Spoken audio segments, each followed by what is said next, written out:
할렐루야. 우리 한번 인사하겠습니다. 새해 복 많이 받으십시오. 진정하겠습니다.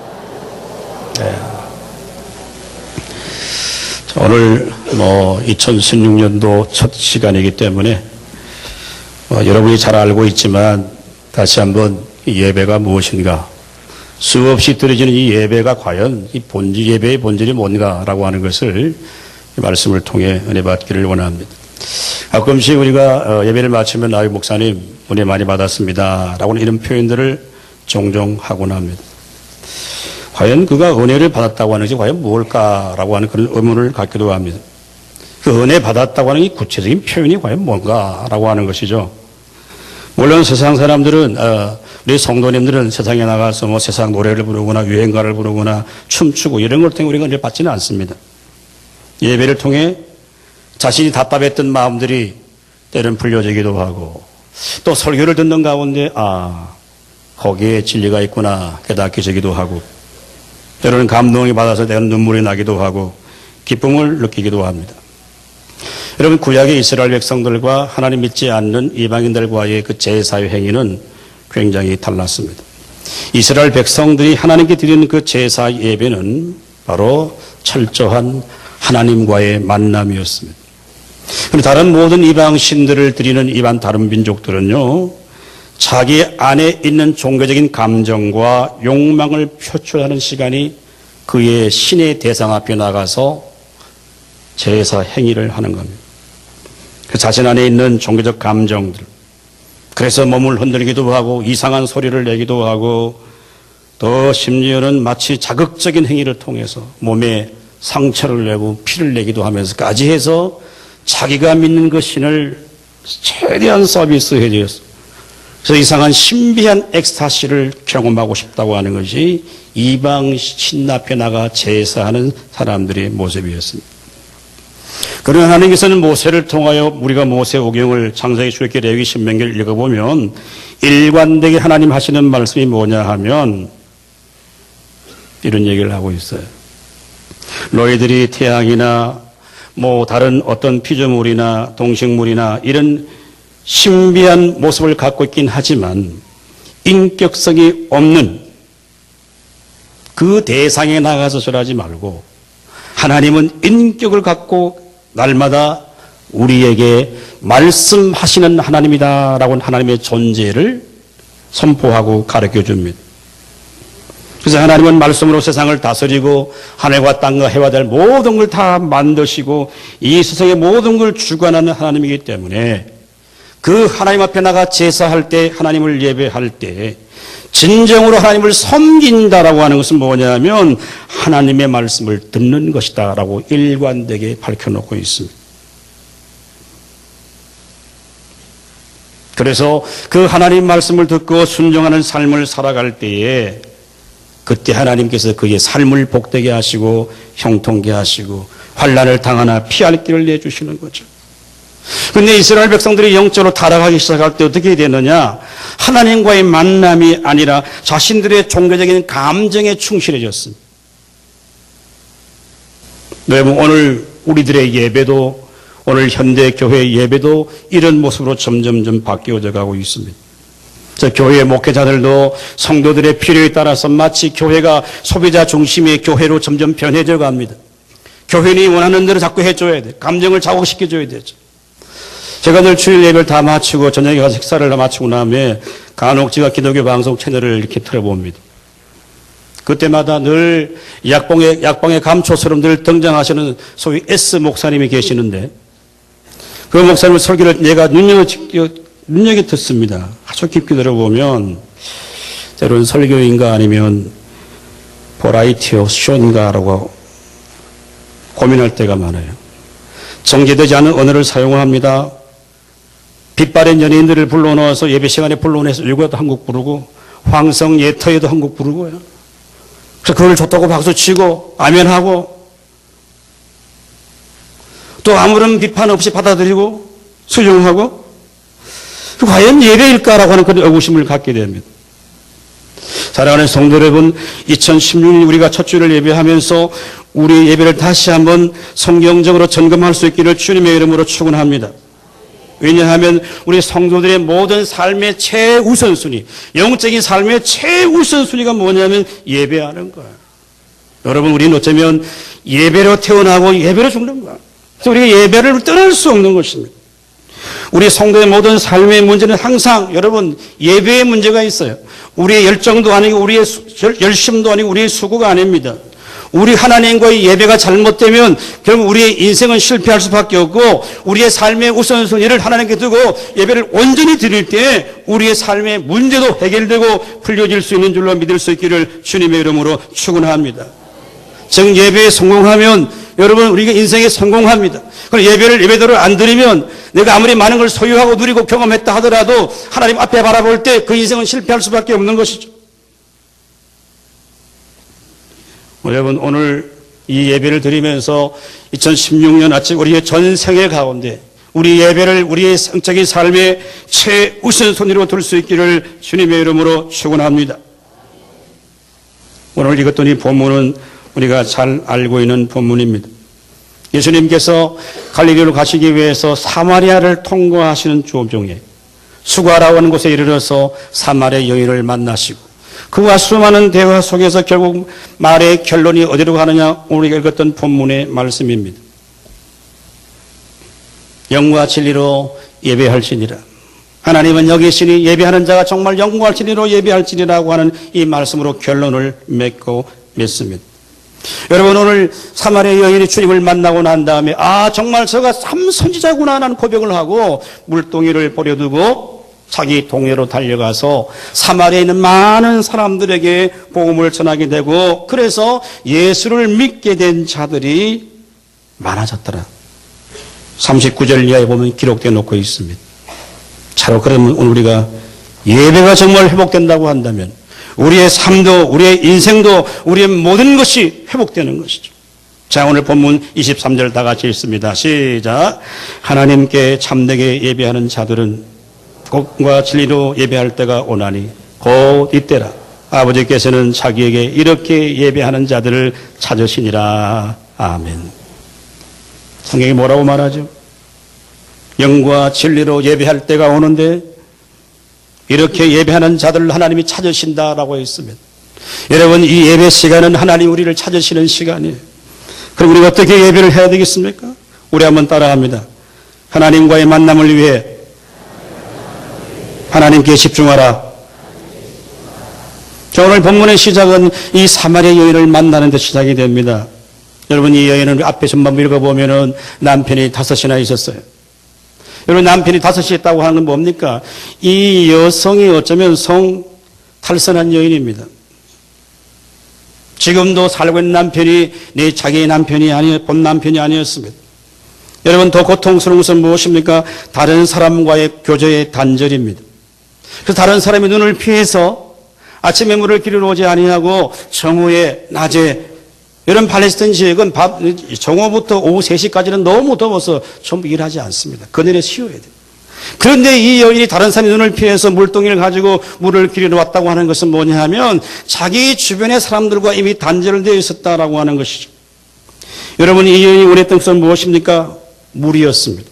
저는 이것이 단순히 물이라고 생각하지 않습니다. 오늘 예수님과의 대화 속에 보면은 이 여인이 가장 지금 세상에 목말라 하고 있는 거죠. 남편을 5이나 갈아쳐 받고도 만족함이 없습니다. 세상의 모든 걸 다 소유해 보아도 만족이 없어요.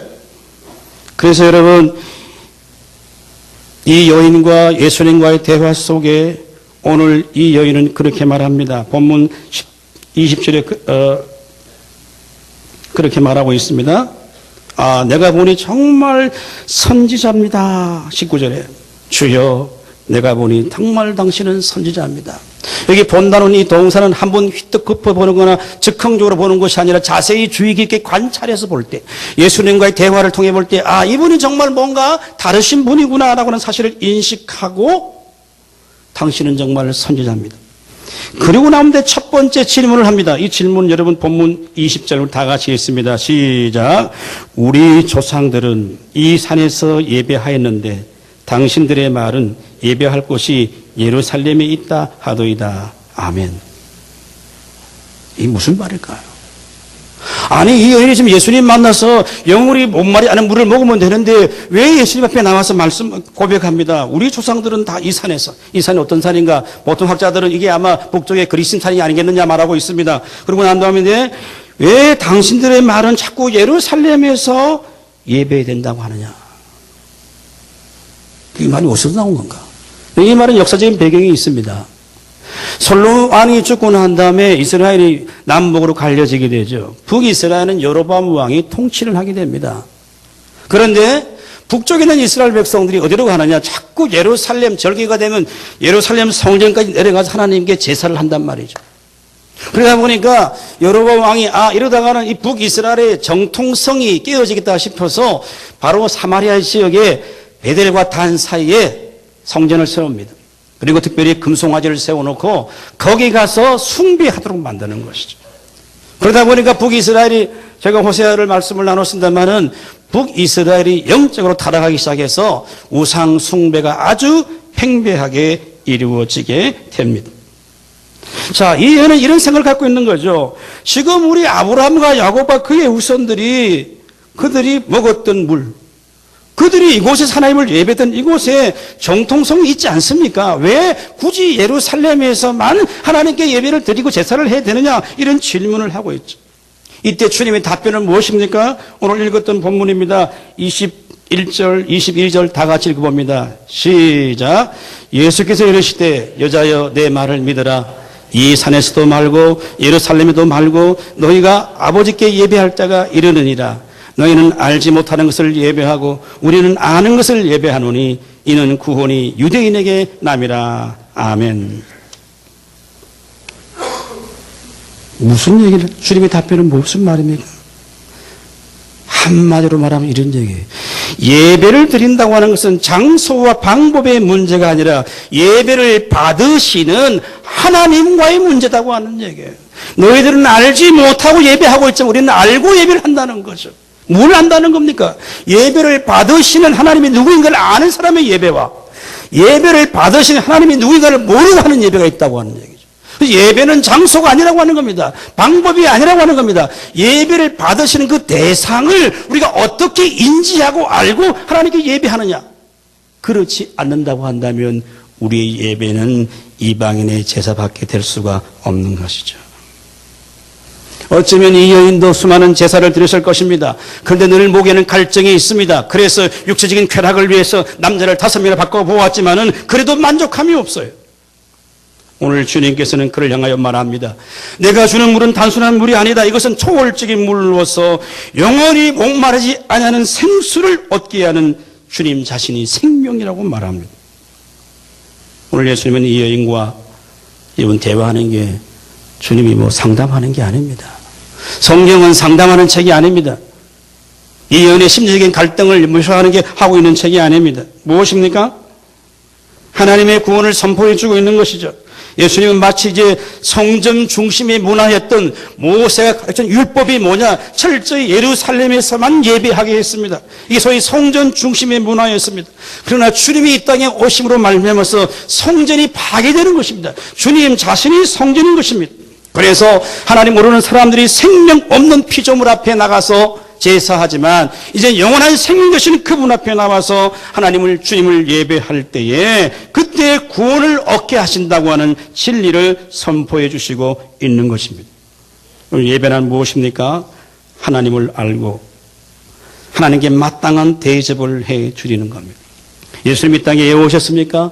하나님이 누구인가라고 하는 사실을 드러내시기 위해서 이 땅에 오셨습니다. 그래서 그 하나님 우리 아버지가 되시고 그 하나님 우리 아빠가 되신다고 하는 거예요. 여러분, 그렇다면 예배는 무엇입니까?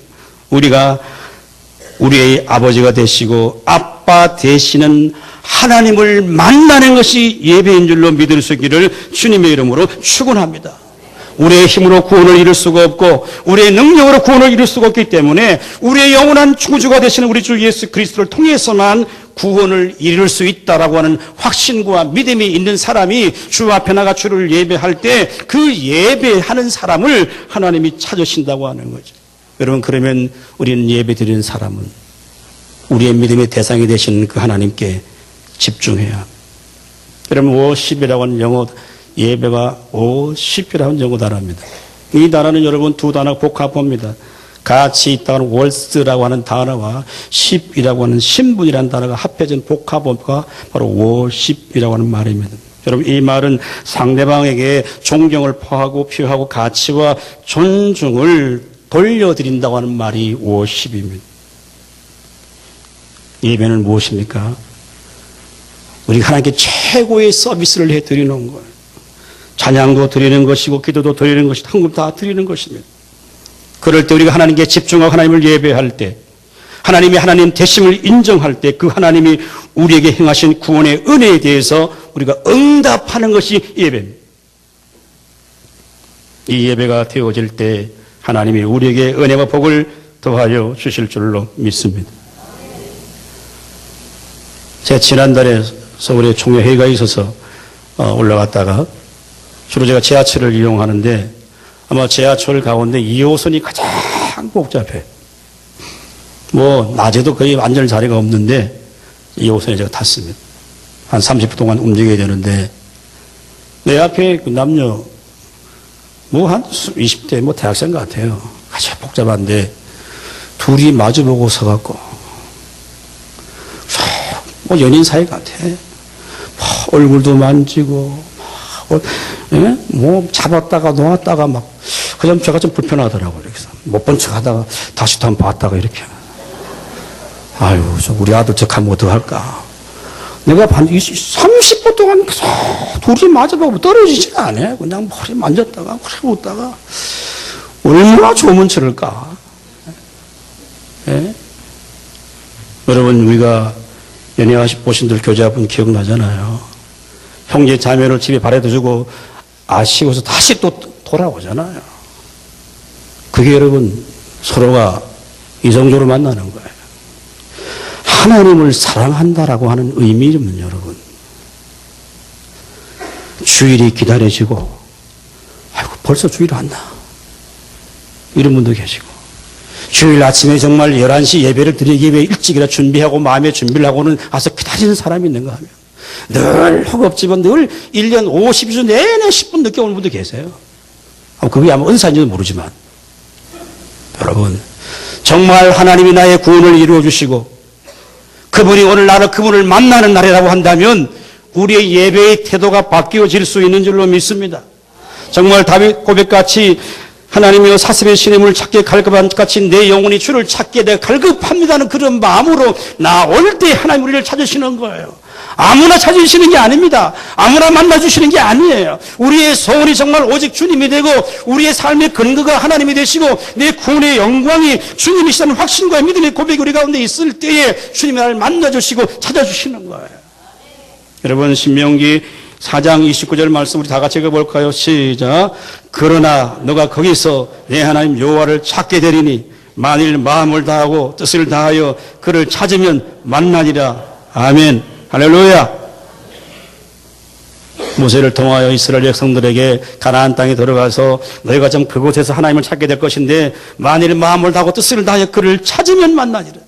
여러분 예배는 하나님을 찾는 거예요. 그럴 때 하나님 우리를 만나 주시는 거예요. 그래서 우리의 심령 속에 염려와 근심과 두려움이 떠나게 되고 하나님 주시는 위로와 평강이 우리의 심령에 넘치게 될 줄로 믿습니다. 여러분 우리가 왜 이 시대에 중독의 시대라고 말해요? 왜 여러분 인기 있는 연예인들이 스포츠 스타들이 여러분 돈이 없어서 도박하겠습니까? 왜 도박을 하겠어요? 왜 만약에 중독됩니까? 뭐가 부족했어요? 그 사람들에게는 세상을 향한 끝없는 목마름이 그들 가운데 있는 거예요. 아무리 많은 인기를 가져도 돈을 가져도 신분을 3분이 상승되어도 그들의 마음속에 항상 목마름이 있는 겁니다. 사랑하는 여러분, 우리가 예배를 통해서 하나님을 만나고 하나님의 은혜가 임하고 성령의 능력을 경험해야만이 순간적인 쾌락에 우리의 마음을 집중하지 아니하고 영원한 주가 되신 하나님께 우리의 마음을 둘 수 있는 거예요. 그런 사람들에게 하나님을 만나주시고 그런 사람의 인생을 붙드시고 지키시고 도우시고 함께해 주실 줄로 믿습니다. 2016년도에 우리가 첫 예배를 드리면서 정말 하나님께서 우리 모든 삶들을 예배자의 삶으로 세워주시고 그래서 하나님 우리를 찾으시는 그 은혜가 우리의 심령 속에 넘쳐날 수 있기를 주님의 이름으로 축원합니다. 네, 마지막 오늘 24절 말씀 우리 한번 다 같이 읽겠습니다. 시작. 하나님은 영이시니 예배하러가 영과 진리로 예배할지니라. 아멘. 우리 한번 따라합니다. 하나님 말씀이 들려야 예배가 회복된다. 예수님께서는 이 사마리아 여인에게 답변을 하시면서 예배를 드리는데 장소와 형식보다 더 중요한 것은 예배자의 내용과 예배자와 하나님과의 올바른 관계다 하고 말합니다. 그래서 오늘 본문에 보면 하나님은 영이시니 예배하는 자가 영과 진리로 예배할지니라. 여기 영이라고 하는 것은 바로 성령을 말합니다. 영어 헬라에는 퓨뉴마로 되어 있습니다. 진리라고 해서 알레테이아라고 해서 이것은 바로 진리의 말씀을 가리키는 거죠. 자, 이 본문 원문을 그대로 직역하면 이런 말입니다. 성령과 진리 안에서 예배한다는 말입니다. 자, 즉 하나님이 찾으시는 예배자는 누구냐? 성령과 진리 안에서 예배하는 자입니다. 즉 여러분, 왜 성령과 진리라고 할까요? 여러분, 하나님의 말씀과 성령은 절대 분리되는 것이 아닙니다. 우리가 성령 충만이라고 하는 말과 말씀 충만한 말은 같은 말입니다. 성령이 충만한 사람은 말씀이 충만하고요. 하나님 말씀이 충만하면 성령이 충만한 거죠. 여러분, 사도행전 10장 44절 말씀 읽어보겠습니다. 시작. 베드로가 이 말을 할 때에 성령이 말씀 듣는 모든 사람에게 내려오나니. 아멘. 베드로가 복음을 선포할 때 그 말씀을 듣는 사람들에게 성령이 임했다는 말이에요. 자, 여러분, 성령은 그냥 역사하는 게 아닙니다. 항상 말씀을 동반해서 역사하는 거예요. 성경을 읽을 때 성령이 임합니다. 성령을 암송할 때 성령이 임합니다. 하나님의 말씀을 들을 때 성령이 임합니다. 그래서 진정한 예배는 뭐냐? 성령과 진리로, 성령과 말씀으로 함께 예배할 때. 그래서 하나님 말씀이 우리 마음에, 귀에 들리는 게 아니라 내 마음에, 내 심령 속에 들려질 때 그 예배를 하나님이 받으시는 거예요. 여러분, 그럴 때 진리, 한 말씀 우리를 진리 가운데로 인도하십니다. 그래서 하나님이 누구인가를 깨닫게 하십니다. 하나님의 성품을 알게 하십니다. 새로운 영적인 지식과 지혜를 갖게 하십니다. 그래서 그 하나님을 만나고 경험하게 하는 것이죠. 사랑하는 성도 여러분, 우리가 말씀을 통해서 하나님을 만나는 것은 감정적인 흥분이나 이방 종교의 어떤 신비한 종교적인 엑스터시가 아닙니다. 하나님 말씀을 통해서 반드시 진리의 말씀이 우리의 심령 속에 있을 때에 우리의 예배가 회복될 줄로 믿을 수 있기를 주님의 이름으로 축원합니다. 문제는 무엇입니까? 진리의 말씀이 아무리 선포된다 하더라도 자동적으로 하나님의 말씀의 관계를 이루는 건 아니에요. 말씀을 듣는 올바른 반응이 요구됩니다. 여러분, 구약시대에는 하나님이 직접 찾아와 주셨습니다. 그러나 이제 계시가 완료된 이 시대에는 우리가 성경을 읽을 때, 설교의 말씀을 들을 때 하나님이 우리를 찾아오십니다. 그 방법 외에는 없어요. 그러면 설교자가 하는 모든 설교가 다 성령의 말씀인가라고 하는 의문을 갖게 됩니다. 유명한 종교학자는 마르틴 루터는 이렇게 말합니다. 설교가 성경을 말하고 있는 한 하나님의 말씀이다라고 이렇게 정의했습니다. 그렇기 때문에 설교자는 정말 성령을 의지하고 성경을 정확하게 해석해서 하나님의 의도를 선포할 때 그때 그게 하나님의 말씀이 되는 것이죠. 여러분, 성경은 성경 자체로 진리로서 완벽합니다. 그렇기 때문에 성도의 영적인 변화와 회복은 예배 속에 우리의 은혜와 진리가 충만할 때 이루어지는 거예요. 출애굽기 32장에 보면 아주 중요한 사건이 있습니다. 모세가 하나님께 시내산에 올라가서 돌판에 계명을 받으러 올라가잖아요. 근데 아무리 기다려도 내려오지 않아요. 그래서 백성들이 아론을 향하여 그렇게 말합니다. 자, 우리가 우리를 인도할 신을 만들자고 요청을 해요. 그래서 금고리, 귀고리 다 뽑아갖고 뭘 만듭니까? 금송아지를 만들었습니다. 그래서 그 금송아지 앞에 나가 춤을 추면서 이 금송아지가 우리를 애굽에서 인도낸 신이라고 이렇게 여러분 춤을 추고 난리가 나죠. 그럴 때 하나님이 진노하십니다. 물론 모세도 그 광경을 바라보고 돌파하는 십계명을 던져서 깨뜨립니다만은 그러면서 하나님께서 이 표역한 이스라엘 백성을 보시면서 하나님이 내가 떠나시겠다고 말해요. 그럴 때 모세가 회막 앞에 나가서 중보의 기도를 드립니다. 하나님, 이 백성을 불쌍히 여겨달라고 그렇게 눈물의 기도를 드릴 때에 하나님께서 모세의 중보의 기도를 들으시고 다시 이스라엘 백성을 찾아오시는 거예요. 자, 그리고 난 다음에 이어지는 사건 속에 보면은 이제 모세는 여기서 그치지 않아요. 하나님, 내게 하나님의 영광을 보여달라고 말합니다. 그럴 때 하나님께서 모세를 바위 위에 세워놓고 그에게 손도 보여주고 마지막은 등을 보여줍니다. 물론 하나님이 영이시기 때문에 손과 등이 없어요. 하나님은 영으로 계신 분이지만 아마 그게 하나님을 의인화시켜서 그런 표현인데, 그래서 하나님께서 모세에게 등을 보여주고 손을 보여주죠. 그럴 때 모세에게 하나님의 영광이 임하게 되는 거예요. 그래서 이스라엘 백성들이 모세의 얼굴을 못 봤어요. 왜? 너무 빛이 나니까, 광채가 나니까. 그래서 모세가 얼굴에 수건을 가렸습니다.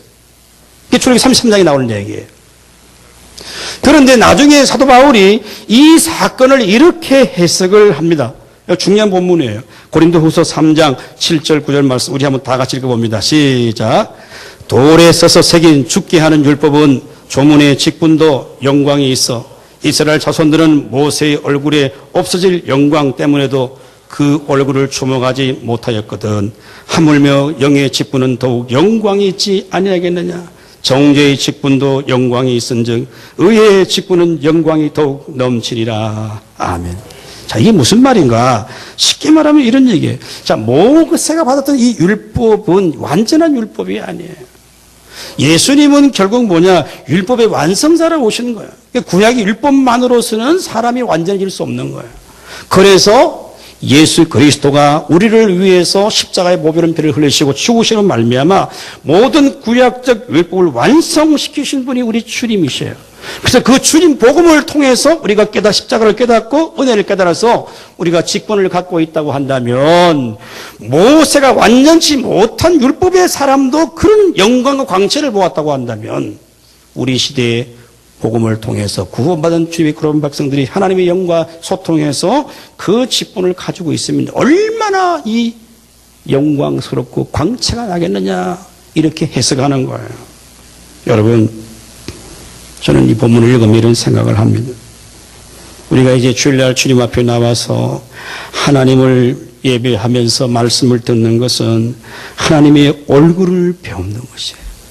완전치 못한 모세도 하나님의 영을 위에 임할 때 그의 얼굴에 광채가 났다고 한다면, 모든 율법의 완성자 되신 우리 주 예수 그리스도의 복음을 믿는 주님의 거룩한 백성들이 예배의 대상 되시는 그 하나님을 향하여 예배하며 주의 말씀이 우리 가운데 임할 때에 우리에게도 하나님의 영광이 임할 줄을 믿을 수 있기를 주님의 이름으로 축원합니다.